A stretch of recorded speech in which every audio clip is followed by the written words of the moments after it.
Sa iba pang balita, nakapagtala ng hindi bababa sa mahigit 8,000 public utility jeepneys o PUJs ang pinagsama-sama, habang mahigit 2,000 naman ang maaaring mawalan ng prangkisa.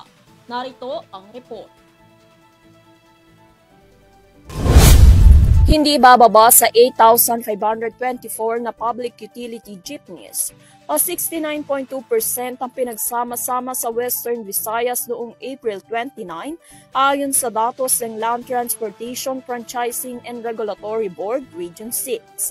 Sa Iloilo City, ipinahayag na 75% ang franchise consolidation at 98% sa Iloilo Province. Gayunpaman, 579 na units lamang o 27% ang pinagsama-sama sa Bacolod City. Tinatayang 2,500 unconsolidated PUJs ang mawawala ng prangkisa matapos ang pinalawig na deadline noong April 30. Samantala, ang mga unconsolidated units na mapapatunayang dumadaan sa kanilang mga ruta simula Mayo 2 ay huhulihin. Habang hinihintay naman ng LTFRB Region 6 ang guidelines mula sa LTFRB Central Office.